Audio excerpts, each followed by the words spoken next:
Les chers de crypto, les infos crypto pour ceux qui n'ont pas le temps. Le Gap CME qui a encore marché à la perfection, les gars, sauf qu'il y a eu un souci.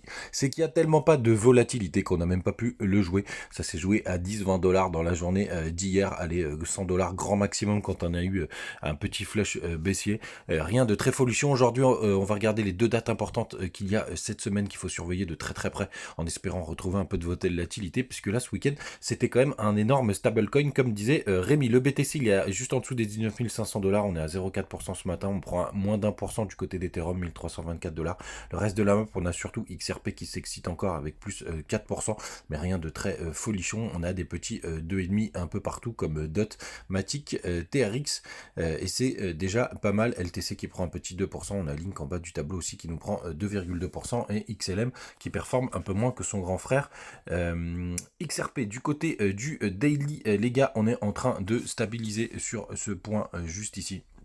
Vous le voyez, on essaye vraiment de travailler.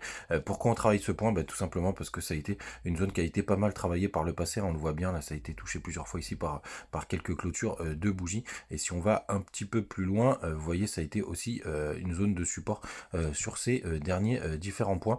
Donc c'est normal qu'on travaille un peu dessus. Et surtout, les gars, on a touché, donc ça je vous le disais hier, les 0,5 de retracement. Alors pour le coup, en général, c'est pas des zones que moi je privilégie pour un arrêt. Le fait est que pour l'instant, on est en train de les travailler et que ça reste quand même une zone potentielle de rebond si on est bullish, ce qui n'est pas vraiment le cas. Donc moi j'y crois pas trop.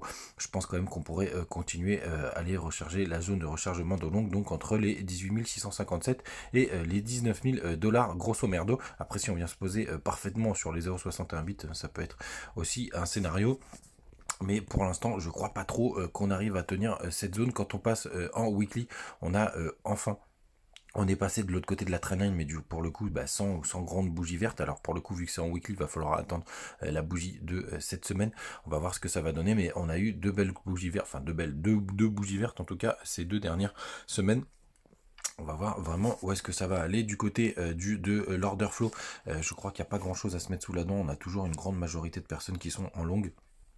On va regarder tout de suite, c'est même en train de s'accélérer ce matin. Donc vraiment, je pense vraiment qu'on va aller dans cette zone de rechargement de longue, puisqu'on est passé à 72%. Sur le spot, ça achète plus du tout.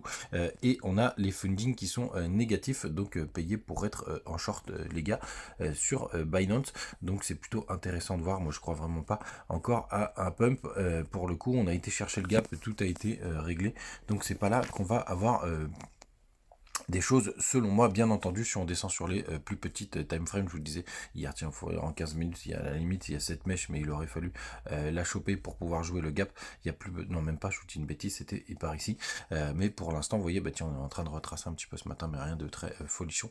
Bref, c'est assez calme, on le voit bien d'ailleurs sur les bandes de Bollinger, là, en 1 heure, on est en train vraiment d'osciller entre, même si on a eu un petit flush à 19 260, on oscille entre les 19 300, 400 grosso merdo jusqu'aux 19 500, donc ça fait pas beaucoup de volatilité à trader, les gars. Juste donc les dates importantes cette semaine, c'est Good Value qui nous partageait ça. On a les indices de la consommation et le FOMC mercredi, on a les chiffres de l'inflation et du chômage jeudi, donc c'est les deux dates importantes de cette semaine. Sinon il y a crypto, comment il s'appelle, Satoshi Staker qui partageait ça hier. Vous avez sur ce site internet là, et aussi ils sont sur Twitter, les trufflations. C'est en gros, ça vous donne les chiffres de l'inflation en direct, puisqu'ils vont arriver cette semaine. Alors donc c'est pour ça que je me suis abonné à ce truc là.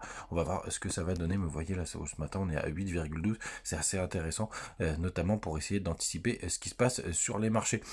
Toujours des bonus si vous me rejoignez sur BitGet, les gars, et je finirai par deux points importants. Rejoignez-nous sur Instagram, sur Telegram, pardon, Instagram vous pouvez aussi. Et surtout les gars, j'ai oublié de vous le dire hier, j'ai encore des soucis avec TikTok parfois qui bloque les vidéos. Je vous parlais justement des targets de la chute. D'ailleurs, on en a touché une presque vers les 19 200. Et surtout, les gars, si vous voulez éviter de ne pas avoir la vidéo, vous allez sur TikTok, vous appuyez sur ce petit bouton juste ici et ça vous emmène directement sur YouTube. C'est magique et vous pouvez vous abonner et vous êtes sûr qu'il n'y aura pas de problème. Je vous oublie pas pour le top, les gars. Je l'ai presque finalisé. Je regardais 2-3 autres trucs. J'espère que ça vous plaira et je me organise pour pouvoir vous faire ça cette semaine, en tout cas sur le hard cap, le gros cap. On a dit qu'on l'appelait comme ça. Passez une très bonne journée, les gars, et comme d'hab, on se retrouve demain. Salut.